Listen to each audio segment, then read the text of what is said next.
कक्षा 10वीं के विद्यार्थियों को हिंदी सब्जेक्ट से आईएमपी प्रश्न बताने वाला हूँ। तो चलो देखते हैं। तो देखो यहाँ पे अध्याय कौन सा है? मरिया वाला अध्याय है ना। तो इसी अध्याय में आपको इन प्रश्नों को टिक करना है, ठीक है, जो प्रश्न मैं अभी आपको बताऊंगा। तो देखो पहला जो प्रश्न है ये है, इम्पोर्टेंट है, ठीक है। रामचरण के लकवे का इलाज अस्पताल की जगह वैद्य के द्वारा क्यों कराना पड़ा? तो उत्तर क्या लिखोगे? उत्तर लिखोगे वैद्य के द्वारा कराना पड़ा क्योंकि, हाँ, यहाँ पे सी कुमार की आर्थिक स्थिति ठीक नहीं थी, ठीक है, सिर्फ आर्थिक स्थिति ठीक नहीं थी, इसलिए उन्होंने जो इलाज है उसको कहाँ कराया गया? वैद्य के द्वारा कराया गया। दूसरा प्रश्न देखो, शिव कुमार ने बैठक में क्या विनती की?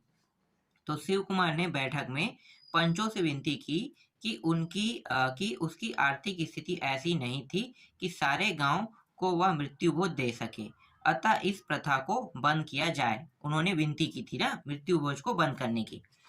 इसके बाद देखो तीसरा प्रश्न, दुबर बरदू आषाढ़ होगे का क्या मतलब है? तो दुबर बर दू आषाढ़ होगे का मतलब है कि विपदाग्रस्त व्यक्ति पर और विपदा का आना। कई बार एक नंबर के प्रश्न में आ जाता है ये प्रश्न, एक नंबर के ही लायक है और एक नंबर से ज्यादा लायक नहीं है। और चलो देखते हैं चौथा प्रश्न, शिव कुमार किसान से मजदूर कैसे बन गया? तो मृत्यु भोज के लिए शिव कुमार को अपनी खेती बाड़ी बेचनी पड़ी और अब जीविकोपार्जन का कोई साधन नहीं है, तो बचने साधन नहीं, ठीक है, साधन नहीं है, तो बचने के कारण उसे मजदूरी करना पड़ी। ये थोड़ा सा गलत लिखा है यहाँ पे, अपनी खेत बेचने के कारण ना उसको मजदूरी करनी पड़ रही है, ये इसका ओरिजिनल अर्थ होगा। इसके बाद देखो, शिव कुमार की माँ क्या कहते कहते रो पड़ी? उत्तर क्या लिखना है?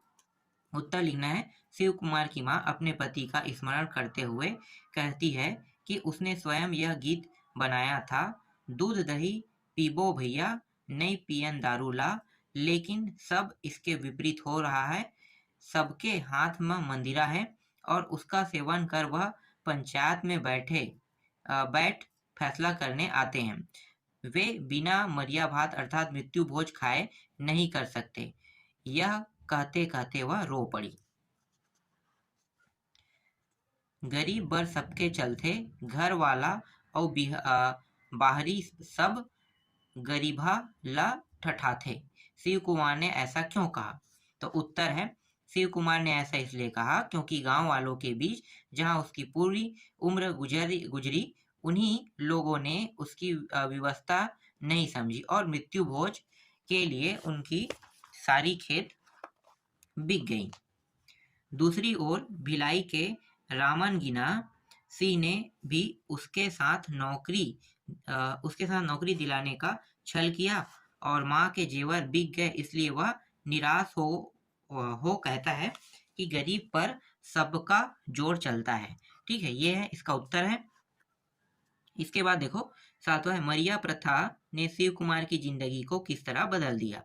तो मरिया प्रथा ने शिव कुमार को किसान से मजदूर बना दिया। उसकी आर्थिक स्थिति ठीक नहीं थी, किंतु सामाजिक दबाव में उसे मरिया भात खिलाने हेतु अपनी खेती बेचनी पड़ी। जीविकोपार्जन हेतु उसे मजदूरी करने को बाध्य होना पड़ा। ठीक है, इसके बाद ये अंतिम प्रश्न है, इंपॉर्टेंट प्रश्न। तो भूखन ने शिव कुमार को पुलिस की नौकरी करने की सलाह क्यों दी? उसकी नौकरी कैसे छूट गई, स्पष्ट कीजिए। ठीक है, ये बहुत इंटरेस्टिंग स्टोरी है, मैं इसको पढ़ के नहीं बता रहा हूँ क्योंकि ये टॉपिक बड़ा है, लेकिन बहुत रोमांचक कहानी है ये। ठीक है, तो ये आप लोग पढ़ लेना, बस इतना प्रश्न इसमें इंपॉर्टेंट है। इसके बाद मैं आपको दिखाता हूँ और अध्याय। ठीक है, जो जो अध्याय इंपॉर्टेंट है सिर्फ वही अध्याय बताऊंगा अभी। हाँ, इसके बाद ये वाला अध्याय इंपॉर्टेंट है। देखो, ये जिंदगी फिर चमक जाए, ये वाला अध्याय इंपॉर्टेंट है। ठीक है, इस वाले अध्याय में इंपॉर्टेंट प्रश्न बता रहा हूँ, मतलब तो देखो इस वाले अध्याय में ज्यादा प्रश्न नहीं पढ़ना है। एक तो ये पांचवा प्रश्न, ठीक है, ये है, मेहनत कश को दुनिया क्यों पसंद करती है? इसका उत्तर आप यहाँ पे देख सकते हो। चलो मैं दिखा देता हूँ, पढ़ के ही बता देता हूँ। मेहनत कश लोग ही इस संसार का आधारशिला है, जिसके परिश्रम से यह संसार इतना सुंदर है। मनुष्य अपनी कर्मठता से समाज की काया पलट कर सकता है और अपने साथ साथ दूसरों के जीवन में भी खुशियां ला सकता है। इसलिए मेहनतकश लोगों को दुनिया पसंद करती है। ठीक है, ये इसका उत्तर है। इसके बाद एक प्रश्न और है, लेकिन मैं इसे इंपॉर्टेंट नहीं कर रहा हूँ। ठीक है, प्रश्न का उत्तर बस दिखा देता हूँ। चलो आगे दिखाता हूँ।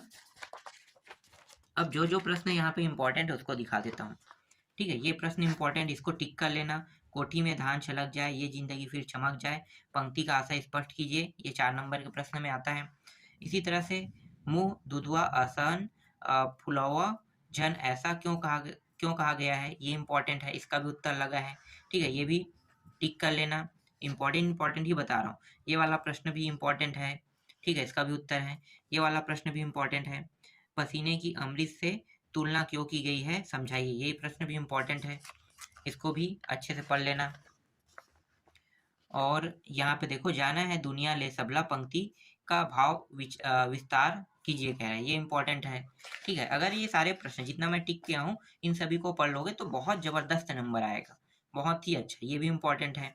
इसके बाद मैं आपको दिखाता हूँ, एक है सिल के बरहवे छंद। ठीक है, 12वें है, ये बरवे लिख दिया है, तो बरवे छंद। ठीक है, तो बरवे छंद को देख लेते हैं। यहाँ पे ये प्रश्न इंपॉर्टेंट है। ठीक है, ये वाला पहला प्रश्न। दूसरा दिखाता हूँ, यहाँ पे दूसरा भी इंपॉर्टेंट है, इसका भी उत्तर लगा हुआ है। तीसरा प्रश्न भी इंपॉर्टेंट है, इसका भी उत्तर लगा हुआ है। चौथा प्रश्न भी इंपॉर्टेंट है। ठीक है, इसका भी उत्तर लगा है। और ये 5वां प्रश्न है, ये भी इंपॉर्टेंट है। 6वां आपको नहीं पढ़ना है। ठीक है, और थोड़ी है, बस मैंने 5 ही प्रश्न शायद इसमें राइट किया था, इतना ही है क्या, एक प्रश्न और है, ये 7वां प्रश्न। अगर आप इतने प्रश्नों को पढ़ लोगे ना तो आपका बहुत अच्छा नंबर आएगा।